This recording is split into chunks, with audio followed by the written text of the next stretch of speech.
ಎಲ್ಲ ತಪ್ಪುದಾರಿಗೆ ಎಳೆದು ರಾಜಕಾರಣ ಮಾಡ್ತಾ ಇದ್ದಾರೆ.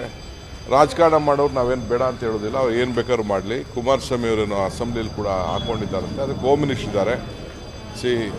ಕಾನೂನು ಬದ್ಧಾಗೆ ಎಲ್ಲ ಅಧಿಕಾರಿಗಳು ಎಲ್ಲರಿಗೂ ರಕ್ಷಣೆ ಕೊಡಬೇಕು, ಎಲ್ಲರಿಗೂ ಗೌರವ ಕೊಡಬೇಕು, ಮಾಡಬೇಕು. ಬಂದು ಕೂತ್ಕೊಂಡು ಮಾತಾಡಿದ್ರೆ ಏನು ಬೇಕಾದ್ರೂ ಮಾತಾಡೋಕೆ ರೆಡಿ ಇದ್ದೀವಿ. ರಾಜಕಾರಣ ಮಾಡ್ತೀವಿ ಅಂದರೆ ರಾಜಕಾರಣ ಮಾಡ್ಕೊಳ್ಳಿ, ನಮ್ದೇನು ಅಭ್ಯಂತರ ಇಲ್ಲ. ಐ ಡೋಂಟ್ ನೋ, ನನಗೆ ವಿಚಾರ ಏನೂ ಗೊತ್ತಿಲ್ಲ. ನನ್ನ ರಾತ್ರಿ ನೀವೇ ಮಾಧ್ಯಮದಲ್ಲಿ ತೋರಿಸ್ತಾ ಇದ್ರಿ. ನಾನು ಇಂಟರ್ಫಿಯರ್ ಹಾಕೋ ಇಷ್ಟ ಇಲ್ಲ, ಇಂಟರ್ಫಿಯರು ಆಗೋದಿಲ್ಲ. ಅವ್ರು ಯಾರು ಬಂದು ಅವರ ನೋವೇನಾದ್ರು ಹೇಳ್ಕೊಂಡ್ರೆ ಅದಕ್ಕೇನಾದ್ರು ಪರಿಹಾರ ಕೊಡೋದಾದರೆ ಕಾನೂನು ಚೌಕಟ್ಟಿನಲ್ಲಿ ಏನು ಪರಿಹಾರ ಕೊಡಬೇಕು ಕೊಡೋಣ. ನಮಗೆ ಲಾಯರ್ಗಳ ಬಗ್ಗೆ ಗೌರವ ಇದೆ, ಸಾರ್ವಜನಿಕರ ಬಗ್ಗೆ ಗೌರವ ಇದೆ, ಅಧಿಕಾರಿಗಳ ಬಗ್ಗೆನೂ ಗೌರವ ಇದೆ. ಕೇರಳದ ಆನೆ ಕೊಂದಿದ್ದಕ್ಕೆ ಕರ್ನಾಟಕದಿಂದ ಪರಿಹಾರ ಕೊಟ್ಟಿದ್ದಾರೆ ಅಂತ ವಿಜಯೇಂದ್ರ ಟ್ವೀಟ್ ಮಾಡಿದ್ದಾರೆ. ಸರ್ಕಾರದ ದುಡ್ಡು ರಾಹುಲ್ ಗಾಂಧಿ ಅವರು ಹೇಳಿದ್ರು. ನನಗಿನ್ನ ಮಾಹಿತಿ ಇಲ್ಲ, ಮಾಹಿತಿ ಬಂದ್ಮೇಲೆ ಮಾತಾಡ್ತೀನಿ.